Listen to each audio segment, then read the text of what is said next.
Welcome to sunny Swansea. The weather's great. I hope we're not going to be in here too long today, but I'm sure we'd like to get outside. My name is Terry Hennigan. I'm the councillor for the Penderry ward, and I'm chairing today's meeting. And again, I will welcome you all, those who are here and those who are online as well. Thank you. We've had a few apologies. Yes. Yes, we had apologies from lost the list now, from Councillor Cheryl Philpott and Bridget Rowlands.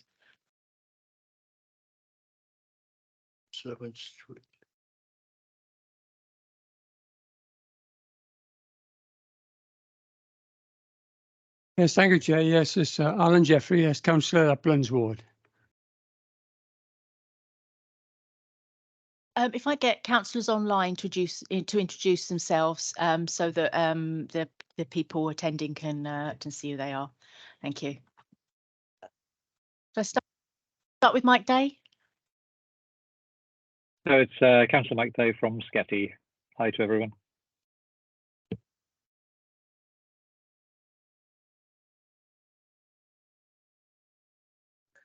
Yvonne. Councillor Yvonne Jardine from Morriston. Morning. Thank you. Louise Gibbard. Hi, Louise Gibbard. I'm here as Cabinet Member for Care Services, as I've got Youth Justice Service in my portfolio, so just to kind of observe and listen, really. Thank you. Hayley Gwillam. Hi, Councillor Hayley Gwillam, Cabinet Member for Community Support, and Aging Well sits under my responsibilities. So I'm here as a support. Councillor Mary Jones. Hi, Councillor Mary Jones from Dunban and Calais Ward. And who else do we have? Councillor Matthew Jones. Hi, Councillor Matthew Jones here from Swansea Ward.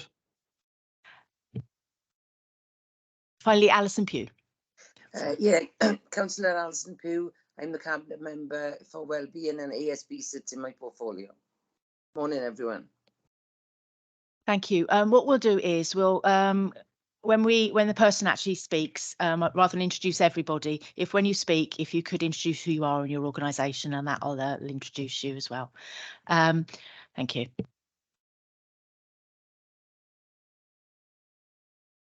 Additional party whips.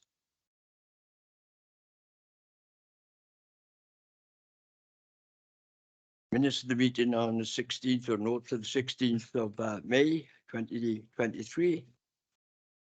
One page. Disclosure of address, yes. Minutes, yes.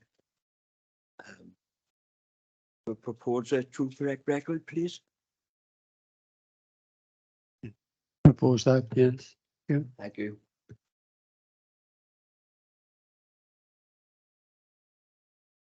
No public questions as such.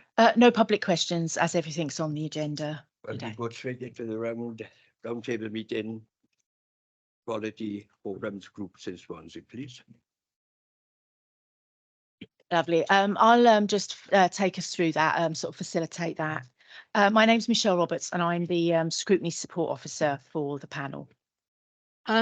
So today we've got a set of 4 questions. They're part of the inquiry. We wanted to find out how the public feel about this issue and perceptions, and how they think it could be dealt with, actually. So if I start with the first question, is how do you feel about antisocial behaviour? What's your perception of it for Swansea?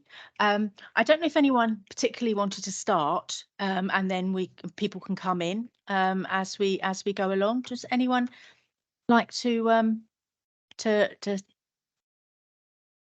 set us off with that? I don't mind saying a few things, Michelle, if that's okay. That's fantastic. Yeah. Afternoon, everyone, or morning, actually. Morning. I've been up since 6, but yeah, I'm Rhys Thomas. I'm the Aging Well coordinator for the council. There's a few of our partners on the meeting via Teams, and 1 or 2 who are due to join us at about 10:15. Michelle contacted us to ask us in terms of our Aging Well work, if we could maybe do a snapshot of from some of the individuals attending our weekly sessions in terms of the 4 questions that were asked. So just a bit of a summary. I know they're in the sort of notes or the agenda minutes that went out, but sort of generally coming across was a few things.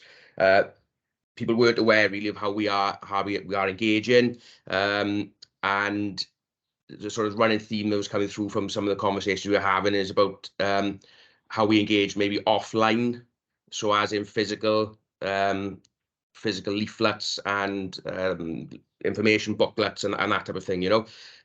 So that's some of sort of general sort of stuff that's coming through from our Aging Well participants. And then obviously there's a bit more comprehensive thing on the agenda there, but obviously happy to answer any questions. Something was coming through, which is obviously members. So we're seeing anywhere between 300 to 500 people a week at the moment throughout the different sessions we're running. And there was a keen interest in obviously people coming out and visiting and feeling free to sort of engage and speak to community members as well out in the sessions, you know. So that offer's obviously there as well. Thank you. So just some thoughts really around the perceptions, how you feel that the issue is dealt with really in Swansea. Do you think it's dealt with appropriately and effectively?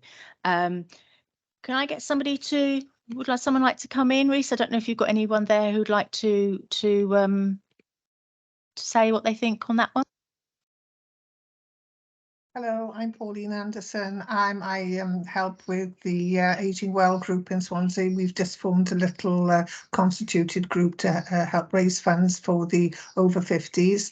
I would just like to say that, to be perfectly honest, a lot of older people feel very, very vulnerable, especially in the evenings and walking around in the Swansea and in the local areas, because we just feel that there's no one around.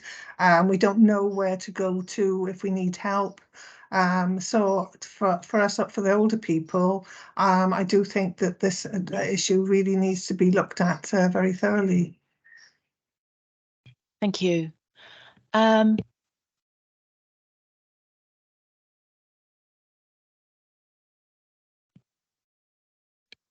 Yvonne Jardine, councillor.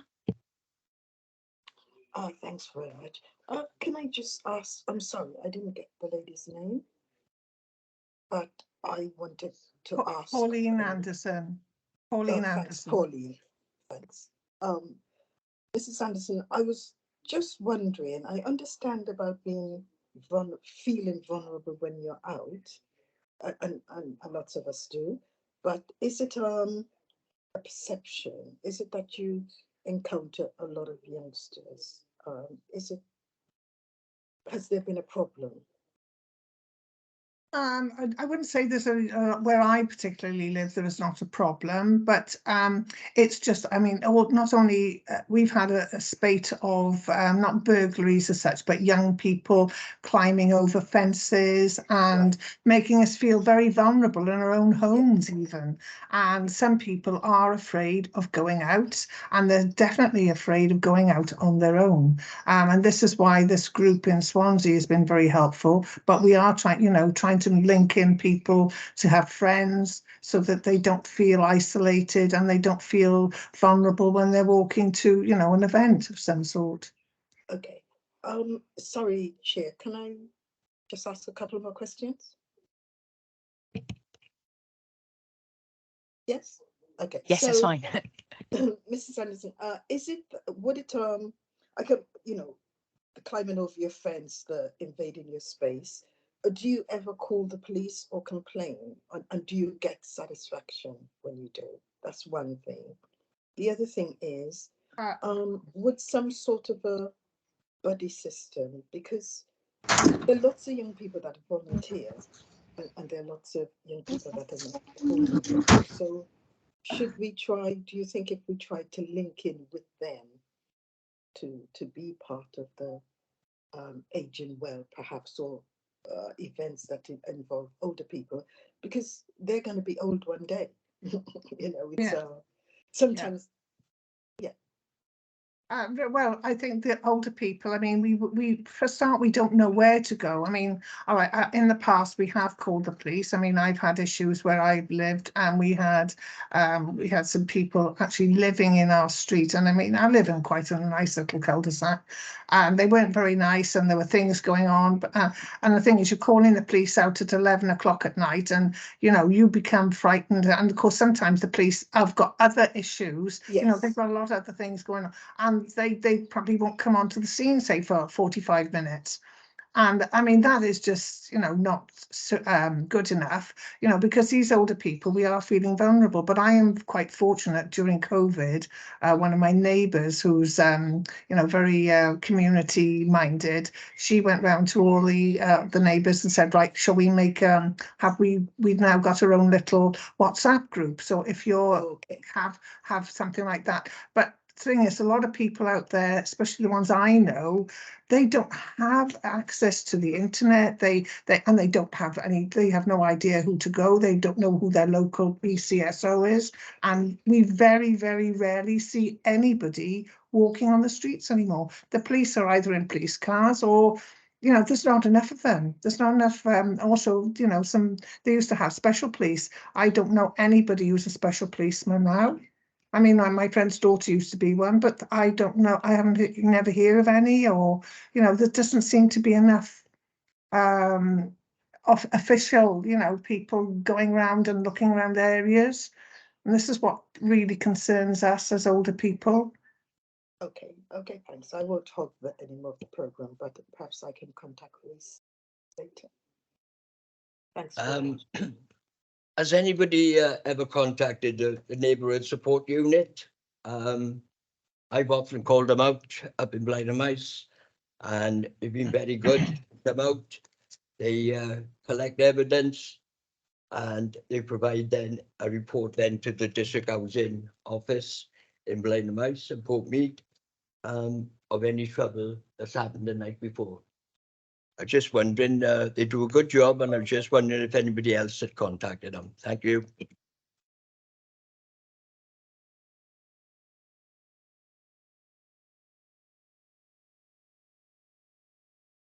Antisocial Behaviour Reduction Coordinator. Just in response to that, for a lot of the attendees here as well, the Neighbourhood Support Unit will only respond to council tenant issues. So those living in private residence obviously don't have that service available to them. So I'm just guessing that, you know, listening to Pauline and I know Reece as well, that potentially they may not be aware that the NSU, and I appreciate with the NSU provide a valuable service to council tenants. Private residents and private tenants don't get afforded the same service through housing, because obviously they're not housing tenants themselves.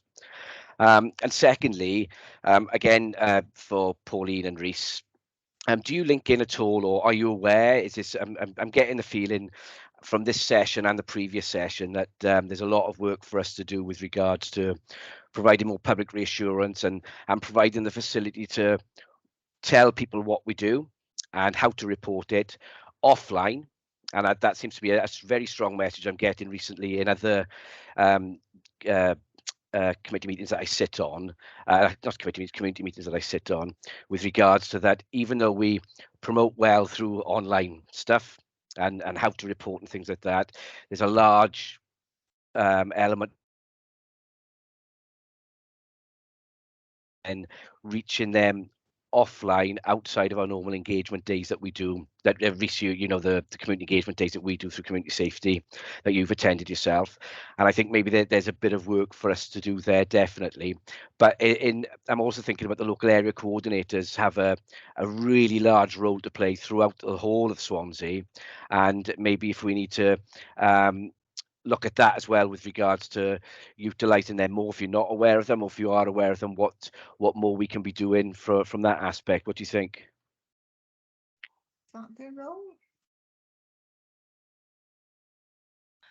For local area coordinators. Oh, sorry, Chair. Go on. Yeah, I was just going to say, in the last meeting, we had the city centre business people here, and they were talking about pop-up police stations around the city. That would be something that we probably put in for recommendations when we take it to cabinet. Councillor Alison Pugh. Yes, thanks, Michelle. I was just wondering, really, that I think Gareth had just hit the nail on the head, that what's coming through from Scrutiny is that there's lots of information that we put out there, and the police and all partners, but a lot of it is online. And even when we met with young people, they don't access what we put out there. They access online things in different formats. They don't look on Swansea Council's website or anything like that. They're like my grandson and everything, they're on TikTok or Instagram or things like that. So we do need to change our messaging. And for many people out there, older people and many people, you know, we are missing a trick, really, in getting that public information out in other ways. And I think that the Scrutiny inquiry has sort of recognised that, you know. But I was just curious, really, for people, if they could answer the perception, people's thoughts of what ASB seem immediately to go to young people, you know. And when you flip that and you speak to young people, they say, actually, a lot of the things that they witness are actually adults. You know, they get blamed because there's a large number of them, and they tend to hang around in groups. I think, you know, like we did when we were young, we'd meet wherever there was a light or a shelter or something, you know. But they sort of certainly feel that they get blamed when lots of the times they say it's people in their 20s, 30s, people who are adults, you know. So I was just wondering, really, what people's thoughts were on that, you know, because it's very easy to feel intimidated by large groups of young people out there. But from my point personally, I would say in city centre or around, for me, I'm more nervous sometimes of adults than just a young group of youngsters being boisterous out there. Do you know what I mean? So I was just curious, please, if somebody wanted to come in. Thank you. Hello, Rhys Thomas, please. Thank you, Michelle. Yeah, just picking up what Gareth and Councillor Pugh said. Yeah, definitely. I think there is. For some context, for others in the meeting, I was actually in South Wales Police for 17 years, and part of my policing was the neighbourhood policing team in Swansea city centre. So in terms of dealing with antisocial behaviour, it was certainly not just young people focused. There was definitely adults involved in antisocial behaviour in city centre and much wider, further afield. Even if you're looking at Mayhill, again, you look at some of the ages of some of the people involved with that incident, and there's people in their 30s and 40s. Do you know what I mean? So I do think sometimes we can focus heavily on children and young people when actually it's much broader than that. Going back to what Gareth said earlier on, definitely from our sort of Aging Well work and the work we're doing in terms of LGBTQ+, there's definitely a sort of feedback coming in terms of that information being in physical format or having an information zone. Something which we are currently working on is launching a new engagement office for the local authority, which will be in the National Waterfront Museum.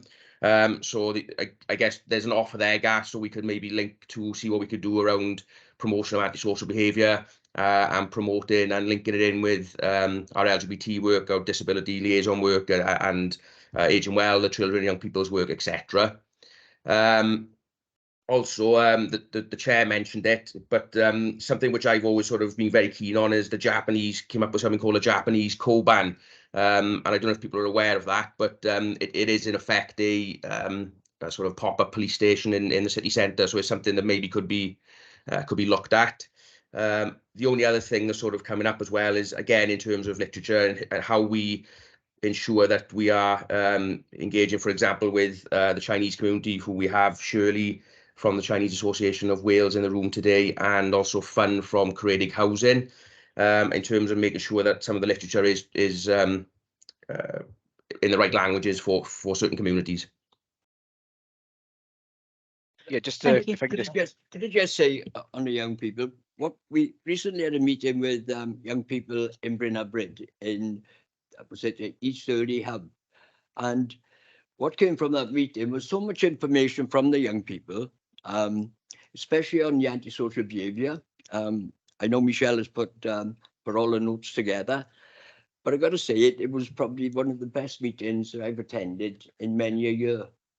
And it was also coming up about the fact that people only want to say bad things about young people. They never want to talk about the good stuff that's going on with young people, whether it's through sport, football, rugby, cadets, all sorts of great stuff going on out there. But there's some people, that's all they want to do is condemn the young people, when in actual fact, it's about time they started talking about the good stuff as well. I know why they say it. Usually they're chasing funding for one thing and another, but at the end of the day, a lot of the young people are doing a fantastic job out there. Okay, thank you. If I could bring in Carly Torlop, please. Morning, everyone. I'm Carly and I'm the Youth and Community Manager from the YMCA, and we work with children from age 5 and young people up to 25. Now, we provide a lot of different services across all of the areas across Swansea. And I think in relation to a few of your comments, I think for me, I think one of the things that maybe we need to realise is that the environment for young people is changing, and that there are new risks for young people in Swansea. Young people are very vulnerable to exploitation and grooming, and a lot of the time young people are looking for safe spaces.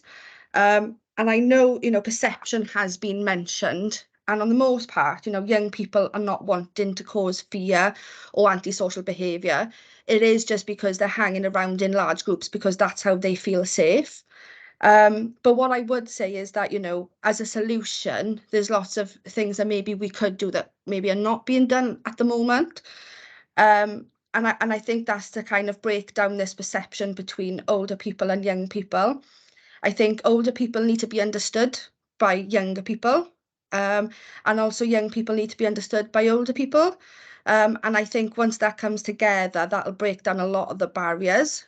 We could look at some intergenerational projects and some forums that are combined with older people and younger people. And I think that you both need to understand kind of the fears and the risks and the barriers that each of those communities are facing. And I know this is something that the YMCA would be glad to help with. My concern would be when talking about the pop-up, police departments or stations, that we would be at risk of criminalising young people. And I think on the most part, young people need to be understood, and they also need to have safe spaces where they're not vulnerable to exploitation, and that where they can build relationships with the older community, so that the older community can also be understood. Because what we need to understand is that older people have been younger, but the younger generation haven't been older. So it's up to us to be able to teach young people, what it feels like to be part of the older community, because they haven't got that understanding and they haven't got those experiences. So I think there is a lot of responsibility, on us, I think, to provide opportunities for young people to learn from everything that we've experienced. Thank you. Can I bring in Gareth Pritchard, please? Thanks, Michelle. Thanks, Chair.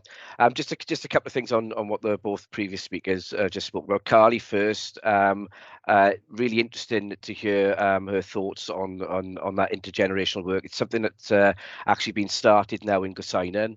There's planned intergenerational work that's been done with both Evolve workers and part of the CMET team and part of the local community and the local councillors, which is where also touches on a little bit with regards to the community work that we've got going on there, with how we reach our members within the community there, who have also highlighted exactly what you've mentioned, Rhys and Pauline, about the offline or the lack of offline information that's out there.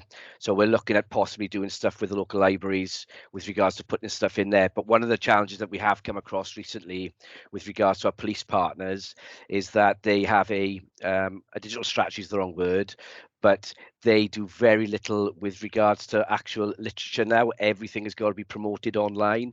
So I think there's a little bit of work that we can do with partners there with regards to, if we can do it within the local authority, maybe we could lead the way a little bit with getting our partners. And I'm talking about newsletters now, not so much, the brochures we used to do, Reese, the antisocial behaviour brochures, the multi-language stuff that we used to do on our community days. I can remember having a table with, one leaflet in about 9 different languages, all promoting the same sort of thing, which is absolutely fantastic.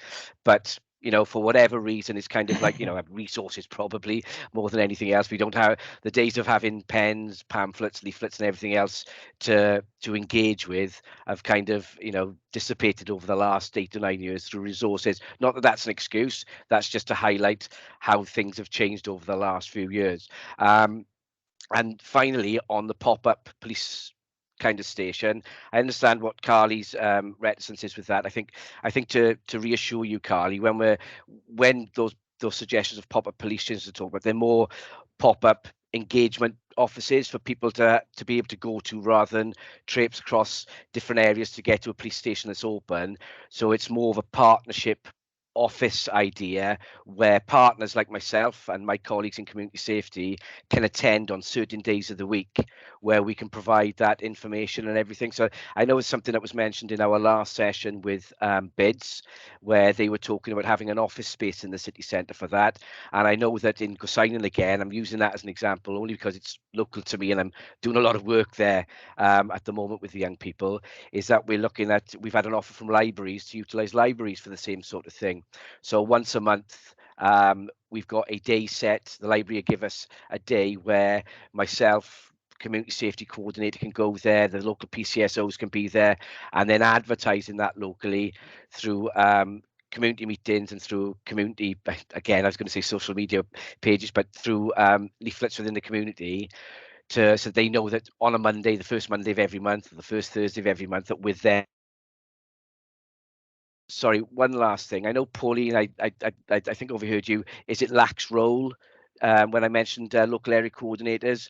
Well, as a local area coordinator, my expectation of what they do, because they attend our problem solving groups, and they can be a voice of the community, especially our vulnerable community or people that feel vulnerable, that they can bring that information into the problem solving group that wouldn't necessarily be reported either online through 101, because we know we'd all hold our hands up with regards to 101. It can be an absolute nightmare at times. But if they're not online, so they can't use the email, they can't use the online reporting tool, they can't use our online reporting tool through the council, that is sometimes their connect within the community to be able to bring that information in. But also, a lot of local area coordinators that I know do a lot of work within the vulnerable groups within the community as well, the Alzheimer's groups and things like that. So we can utilize them to get messaging out, maybe provide them with literature, because they're very much the heart of the community from my perspective. And maybe that's for the panel as well, recommendation wise, that maybe we can look at utilize that, because the local area coordinators have been part and parcel of these sessions. They came to the session as well. So maybe there's a bit more work that we can do with them. Liaising, I liaise with them through PSGs now, but maybe there's a bit more work that we can do from a community safety perspective as well, of linking in with them more proactively outside of those monthly meetings. Thank you, Gareth. No problem. Could I just add to that? When you mentioned also regeneration, not just in the city centre, but also in local communities, I think it's worth just to mention the amount of apprentices and opportunities for young people has been made available by the City and County of Swansea. I was thinking, we've got, I think, John Franklin on the call here. Do you want to come in on that? Hi, morning, folks. Yeah, I was just keeping my head down, but thank you. I think just to announce, you're a local area coordinator, aren't you? I manage the local area coordination team, yeah. So, but yeah, everything that Gareth said is correct. It's good to hear that. The coordinators are, although the main focus of the team is working with individuals and working on some of the really positive things and the good things and the strengths that are in our communities, rather than dealing with some of the issues. but they're most definitely connected in their communities, and they're embedded in their communities, and they get to know people. So they're definitely a team that are able to not only help get information out into the community, but also they'll have significant relationships with people in the community and vulnerable people who are able to take some of those views and bring them back into the meetings and the forums that be discussing it. So yeah, we're very happy to work with Gareth and your team and with other colleagues to try and understand what some of the what's maybe what some of those issues are. I think a couple of people have mentioned the balance between perception and reality, and I think that's a really important point, because I think there's a lot of the way that things are talked about and reported are often very negative, and can the perception can sometimes be worse than the reality. I'm not trying to recognise that there are some people who have experienced very difficult situations and do experience those, but I think sometimes there is when the negative things are talked about, the perception is that things are worse than they actually are. And one of the things which we can report back are some of the really positive and good things that are going on as well. Thank you. Did anyone else have any comments on how it's dealt with appropriately and effectively? Of some people here that may want to come in at all.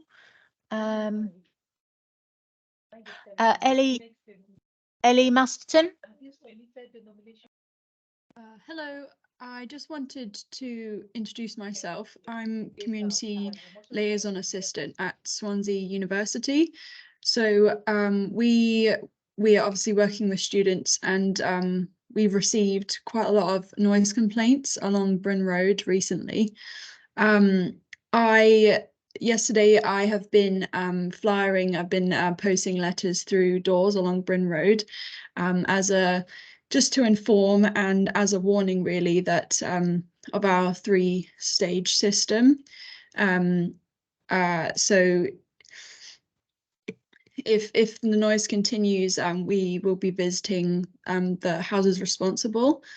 But yeah, if you have any thoughts on the student element of this, please let me know. Yeah, I thought the councillor from the Uplands might have come in then, but could I just say that I think students do get a lot of bad publicity. They seem to get anything that happens around King Edward's Road or around the Uplands area. They obviously be pointing fingers at the students, when in actual fact, it's a lot of other people as well, not just students. The councillor from Uplands Ward, Alan Jeffrey. Yes, thank you, Chair. Yeah, it's just a couple of points. Yes, I've worked for quite some time with Ellie regarding the students, and in the main, the students are pretty well behaved, but there are occasions where they can make a bit of a noise in terms of loud music and late nights, and elements of domestic waste might create issues within the Uplands ward. But in terms of antisocial behaviour, I've been speaking with our local PCSO and the police sergeant that has responsibility for Uplands, that such things as the ASB and drug crime is lowered as far as he has been concerned, and the information is given to us. But in terms of addressing ASB, I mean, the situation seems to be centred around the city centre, and some of it in the Uplands, and we've talked mainly at the moment of young people. But looking at point 8 on the document that was sent in by Aging Well,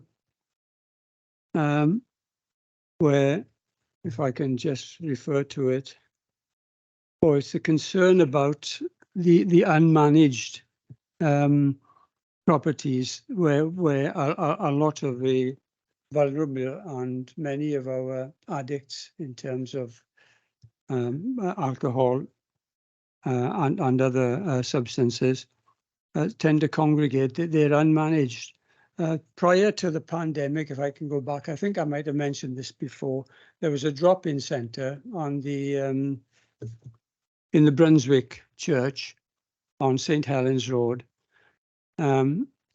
where a lot of these, not only very young people, but sort of teenagers up to in their 30s and 40s, they could come and be cared for certain nights of the week. It was a Wednesday, a Friday, and a Saturday for a couple of hours. That had a stabilizing effect. I mean, once they left the centre at 9 o'clock, they were not inclined to go out and perhaps create situations that we term as antisocial behaviour. And I feel that what Reese has done with Ageing Well, I think that needs to be echoed for these people as well. They need somewhere to go and to be cared for and to be monitored. I think they're trying the situation in a property in the Uplands called the White House, where there are 14 people there who have been chosen by the council. It's a kind of rehabilitation.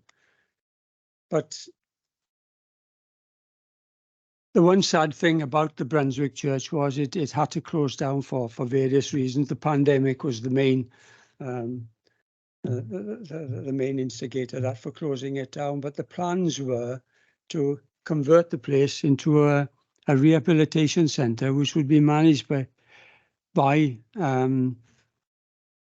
professionals, so as to try to encourage these young people to move away from drug addiction and to take some kind of responsibility in terms of work. But I don't think there's anything like that in the city, and I think that's to try and address the problem of the antisocial behaviour that we start to experience in the city centre, which I don't think is always by younger people, but it is people who are influenced by drugs and alcohol. I feel that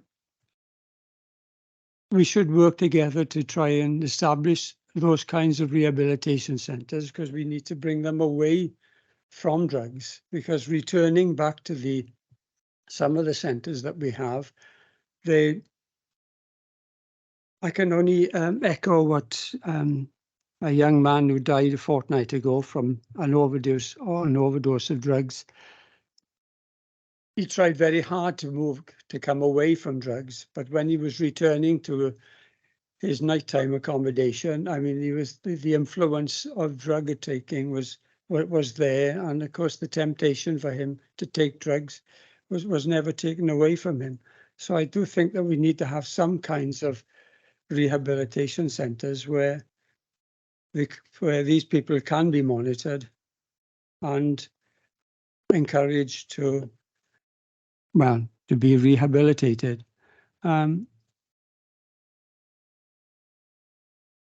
Just a final point on this: the person who actually ran the centre at Brunswick was himself a drug addict, who would often say that he did end up in the gutter on many occasions, but he was reformed. He is now a lay preacher with the Methodist Church, and is running a kind of day centre up in Penlan. I don't know if anybody knows of that. It's run in Penlan at the Penlan Methodist Church, and I think he's trying to set up something like am I right in terminology? A man club, a man workshop, or something of that nature. I attended the official opening of the Methodist Church when some people from the Brunswick Church have moved up there. It's only recently started, but it was a good turnout on the day. A lot of support, not just from the church, but from other organisations and other people as well. And that's something that we're looking forward to working with. We've also, the other two councillors I work with, I've been looking to help them financially out of our community councillors community grant. And I think those sort of things are going to be very beneficial. Unfortunately, not in the city centre in Brunswick, but up in Penlan. But I agree exactly what he's saying. I think they do a fantastic job. Thank you, Chair. Yes, I just wish Hugh Davis by name. I only wish his aspirations could have come to fruition, because it was his wish that this rehabilitation centre could have been, worked, and would have been a huge benefit for a lot of these extremely vulnerable. And you'd be more than welcome to come up to Penlan at any time when I believe it's on a Wednesday that they have submitted, you know, they opens up. You'd be more than welcome to come along and see what they're doing. Yes, thank you, Shane. Okay, can I bring in a fun one, please? Oh, sorry, you muted. Right, okay, yeah. Hi. My name is Fun, and I run the Swan Gardens project in St. Helens Road. The Swan Gardens for 50 plus Chinese residents. And yes, I just want to say that St. Helens Road has got this fair share of drugs and alcohol problems.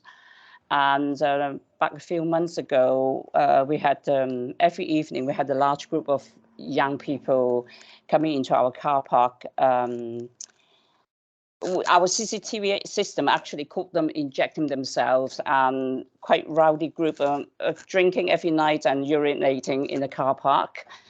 I just want to say that you know, our local PCSO done a really good job after we expressed our concerns, and whether they have moved somewhere else or whatever, but they haven't returned back to Swan Gardens, and now the tenants can feel safe going out and coming back in the evenings. They've gone, they disappear in our car park. I just want to say thank you to our PCSO, and yeah, just want to say that if there is a big problems, drugs and alcohol in St. Helens Road, and maybe we need to address that problems. That's all. Thank you. Thank you. Can I bring in Hayley Gwilym, please? Thank you. I'd just like to ask a couple of questions, if I could, to members of the public that are here on the call today. I wondered, what are the barriers to reporting incidents, if there are any barriers? Is it around reporting mechanisms? Do you know who you should be reporting to? What method? Another thing is, I know ourselves as councillors, we are contacted regularly by members of the public because they don't want to be the person to report, because they're afraid of repercussions or being identified. So I'm just wondering what the public feel around that, really. Thank you. Can I bring in Carly Torlop, please? Thank you. My response was to Fun, really. Not so much the questions, but in relation to the problems and the issues that we face along St. Helens Road and the Kingsway as well. Obviously, the YMCA is smack bang in the middle of St. Helens Road and the Kingsway, and the issues that we face in relation to seeing, you know, the majority of them are adults, young adults, I'd say, using substances, urinating, drinking, swearing, fighting. You know, staff at the YMCA are having to ring the police on a daily basis. And what we will say is that police's response is really good, and they do always come out. However, you know, we do not see an improvement, really. And we just want to look at, you know, there must be solutions to this other than having to ring the police. These people are extremely vulnerable. They need support. You know, there's probably two that I know from the 10 years that I've worked at the YMCA. There's two people that I know that are, you know, will definitely cause a scene just to be put back in prison. because you know, they get free alcohol in prison, they get a bed, a warm bed, you know, but this can't continue. It's not a safe environment for young people to be coming in and out of our building and observing this type of behaviour. Yeah, so I just wanted to kind of reiterate Fun's comment on that as well, because it is an issue for us. Thank you. Can I bring in Fun again? Oh, yeah, muted. Right, I got it. Sorry. Just want to say about, you know, earlier as about the issue of reporting the problems. One, there is a language barriers. Because most of the tenants in Swan Garden, they don't speak English, so they have to wait for me to come in the morning to report to me that what the incidents the night before. And when I phone, I can't remember what numbers the incident room, and the call handlers are not very friendly, if you like, and not user friendly. I was told that, you know, you should phone straight away. It's no good to phone the next day. But I just wanted to report to the incident. I don't particularly want the police to come out, but I just want them to know about the problems. But the call handlers not really helpful by saying that, you know, I should have reported straight away. You know, what you want me to do now? They actually say, what you want me to do now, because it happened the night before. So I just maybe that issue's got to looked at as well. That you know. The tenants, they don't speak English, so they have to wait for me to come back the next day to report it to me. And I think maybe the call handlers could be a bit helpful. I don't know. Just that's just what I know. Just express some of my thoughts that they're not being very helpful. The local PCSO, they are very, very good. But when you phone to report the incidents like that, it's not very helpful. Thank you. Thank you. Just moving on to a couple of other questions that we've got. Do you think the council and its partners work effectively together to prevent antisocial behaviour? And how would you like to see the council and its partners and wider partners work together to improve and tackle antisocial behaviour? Yeah, Fun, I think is your hand up from before? Does anyone want to come in on those items? You know, how you feel that antisocial behaviour is being tackled in partnership, and how you'd like to see things improve. Does anyone want to come in on that? We've got a few people who haven't mentioned. Oh, Carly Torlop. Hiya, sorry, I know I've spoken a few times, but so in regards to kind of what's already happened and what kind of improvements have been made, I would like to say that I'd like to give thanks to the CMET team in Swansea. I think this has been a very successful project. So for those of you that don't know the CMET team is relatively new in Swansea as part of social services, comes under the new contextual safeguarding department, which looks at making safer spaces for young people and reducing the risk of exploitation for young people in Swansea. It's made up of a multi-professional team of youth workers and social workers that all have specialisms in different areas. YMCA Swansea work in partnership with the CMET team, and we look at responding to areas of risk. So if there's, you know, derelict buildings where young people are hanging around, you know, we'll go to those areas of Swansea, looking to engage with those young people and promoting services and support that they can engage in. I already know that as a result, lots of young people have, you know, stopped engaging in risky behaviours.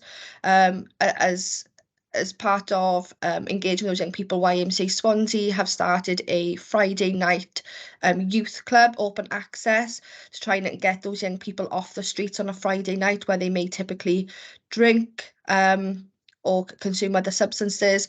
So now we're looking to engage with those young people in a safe space in a youth centre. So I'd like to say that the CMET, I think, has massively had a massive impact within city centre of Swansea, definitely. And you know, it might not have changed all of the young people so far, but at least we have identified and we now know and are starting to build relationships with those young people. So it's a massive improvement for me. Thank you. Does anyone else want to come in? We've got some people who haven't shared their thoughts yet, whether they want to come in. Who we got? We have. Look, sorry, just my list is Mumai Shah. Hi, hello everyone. I would like to introduce myself first. I'm Community Engagement Officer at Race Council Cymru. I have a question for Carly. Carly, thank you for sharing that what work you are doing. Obviously, I wasn't aware of the CIMA team, but my question is there a particular help available for Black and ethnic minority youth? Because we have some of the youth members who were not in drugs till last year, but this year that young people are gone into drugs. And obviously the cultural side and family side is so different that there is there any program available for them to access on Friday nights or whatever you're saying? Thank you. Absolutely. So our provision is completely inclusive. Everybody and anyone is welcome, as long as they're between the ages of 11 to 25.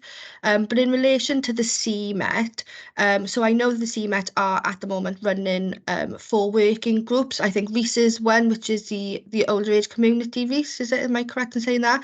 YMCA are leading the LGBTQ plus working group, looking at exploitation within that community. And I believe East are heading up on the BAME one as well. So I do know there's a lot of work being done by East, so it may be worth you getting in touch with them. But in relation to accessing YMCA services, it's completely open to anybody. And what I will do is I'll put my email in the chat. So if you want to give me an email and we can come round and meet these young people or kind of meet up outside of this meeting, I'd be happy to do that. Thank you.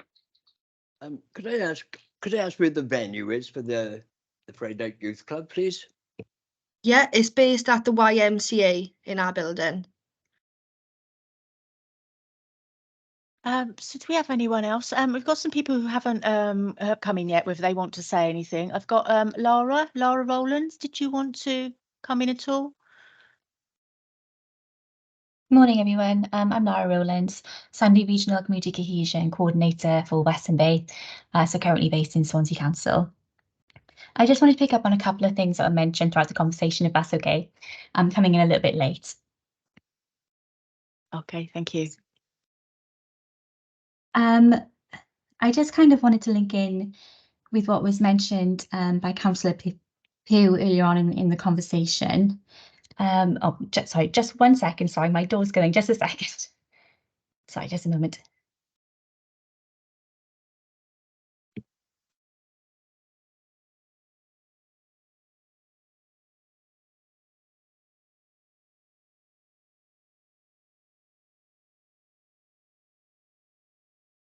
Hello, sorry.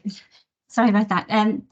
Yep, sorry, I wanted to link in with what Councillor Pugh mentioned earlier in the conversation, particularly around younger people and sort of not engaging with the council social media, and how we can perhaps work with the university, particularly with the international students, on perhaps creating a bit of a introduction pack or welcome pack on different elements of community safety, including things like ASB and hate crime, and how to sort of define those issues and how to report safely, and also sort of maybe signpost to things like language line.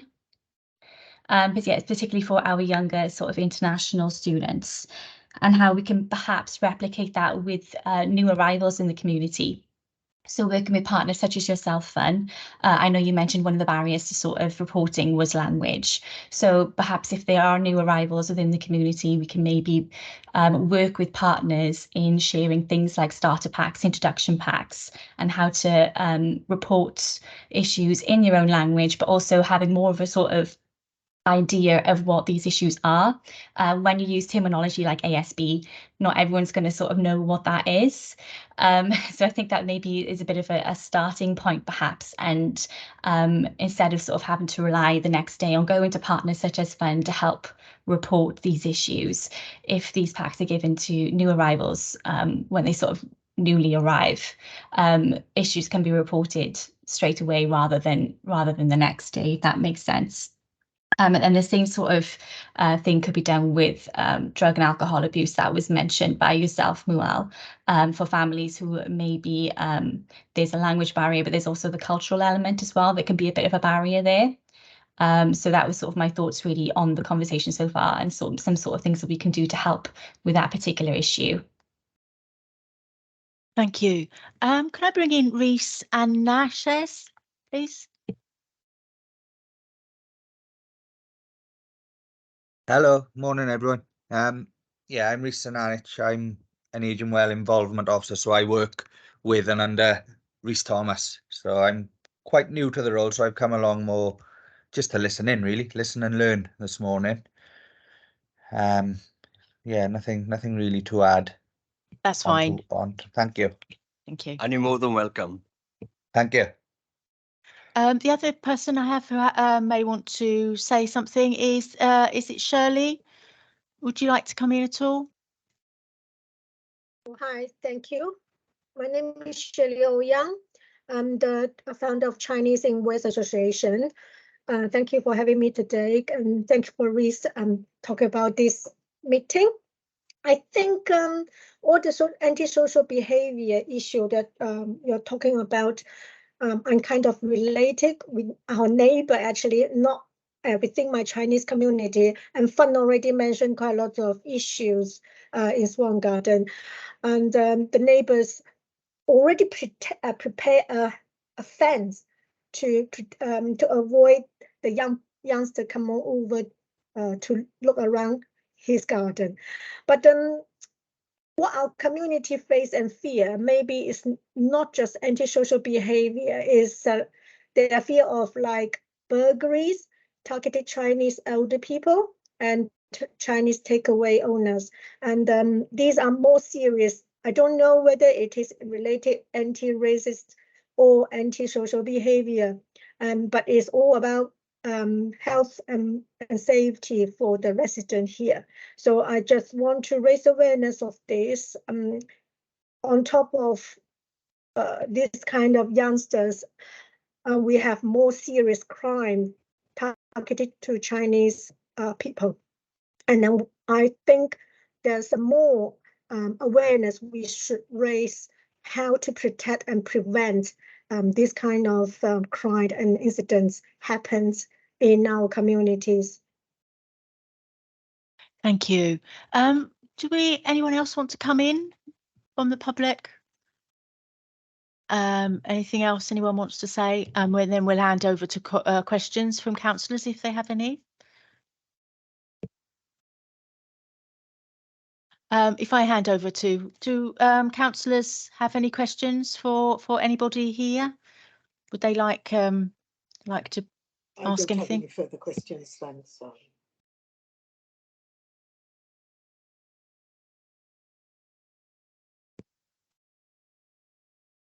Okay, great. Oh, Mike Day, please. Thanks. It's more a question of a comment, I think, rather than a question, but it may sort of form a question. I was particularly interested in Carly's comments in relation to actions that can be taken to prevent antisocial behaviour. We've talked a lot about issues and mechanisms for dealing with it when it happens. And I think just as a scrutiny group, we would be looking to any other suggestions that people might have for ways in which antisocial behaviour can be prevented in the first place. through kind of constructive mechanisms. So, just building on what Carly said, if anybody else has any sort of suggestions, this intergenerational dimension, I think, is critically important. So, yeah, just interested to hear any other comments that people might have. Thank you. If anyone has anything else they want to put forward. Oh, lovely. We have, let me see, Ellie Marston, please. Hi. I don't have much to add, just that, hi Mike, I totally agree.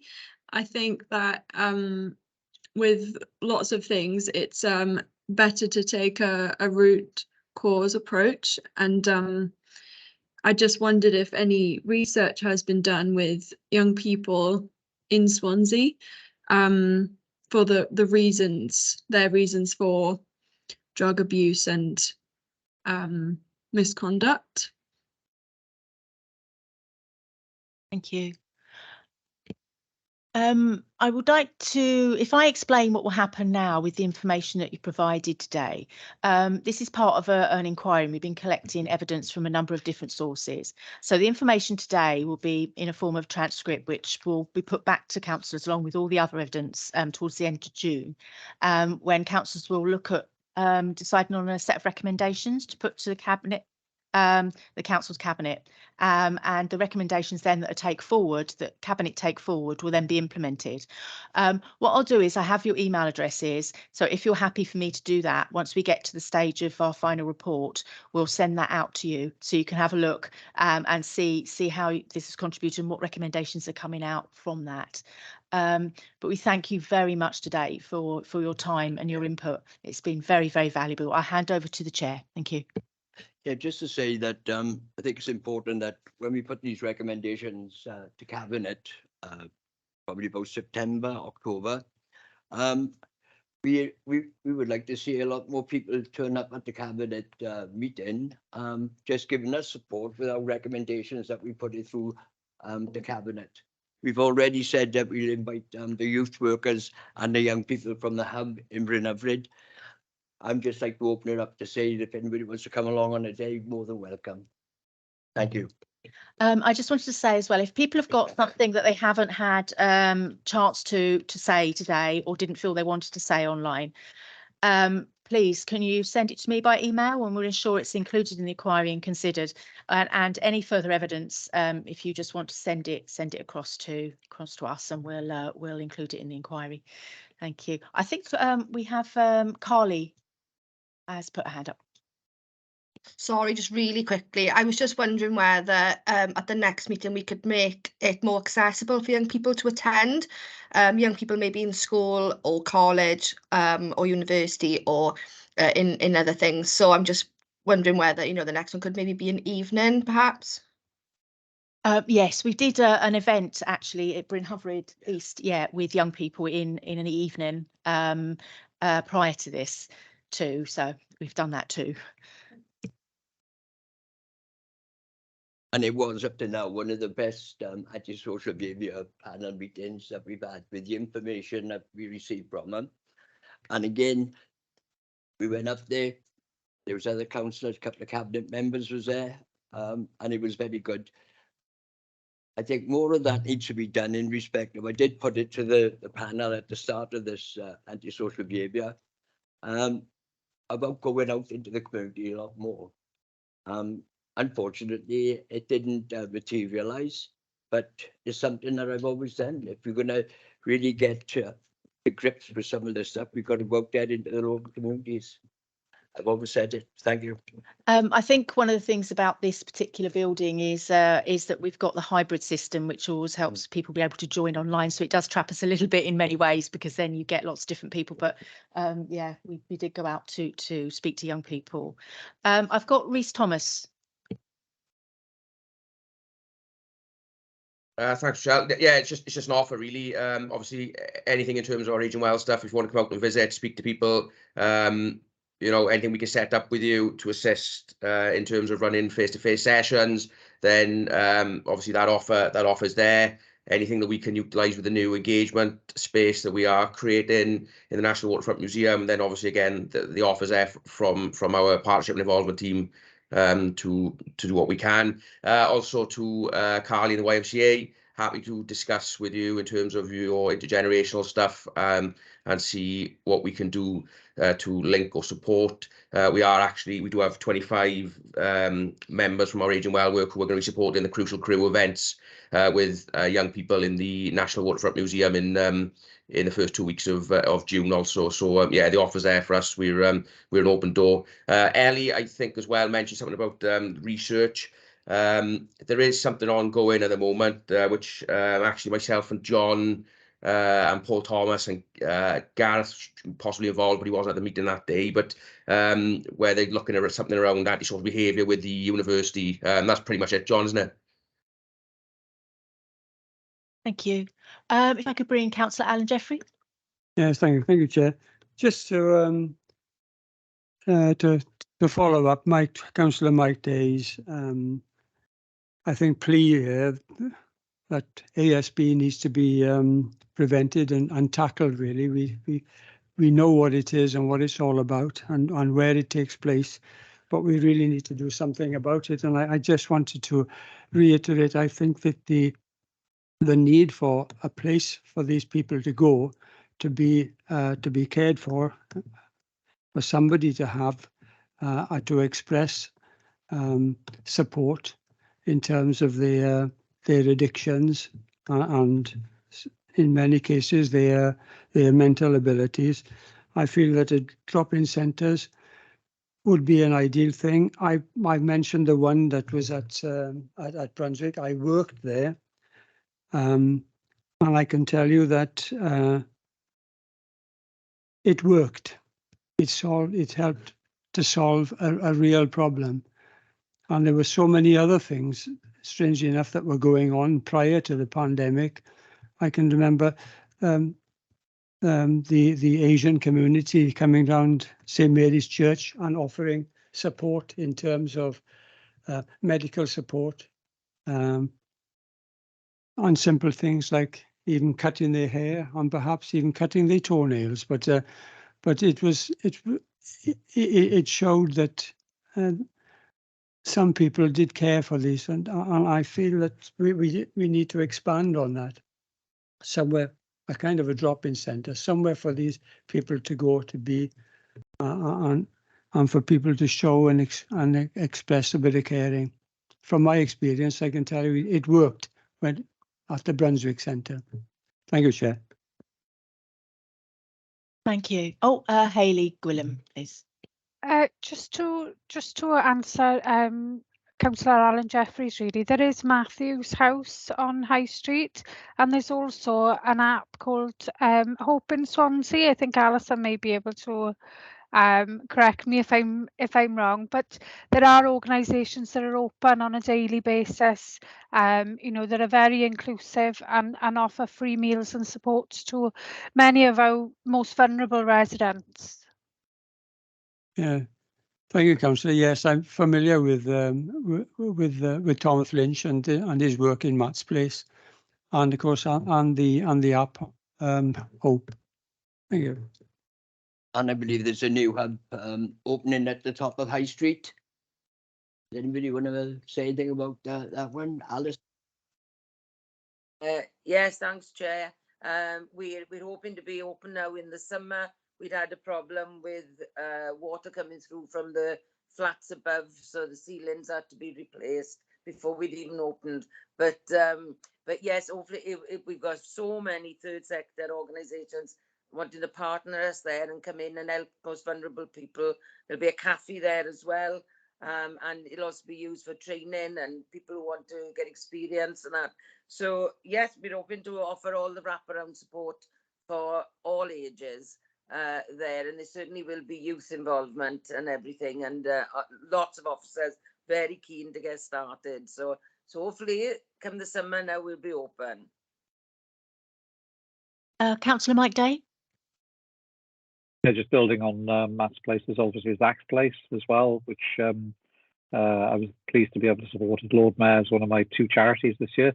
I think again it might be worthwhile just reviewing and refreshing the sources of help and assistance, and making those available. I think that might be through the Hope app as well, mightn't it? I think that needs to be publicised a bit more, perhaps. Thank you. Can I hand over to Terry Hennigan to final comments? It's certainly been very interesting with a lot of the organisations, agencies, young people, older people. We've tried to fetch in as many as we can.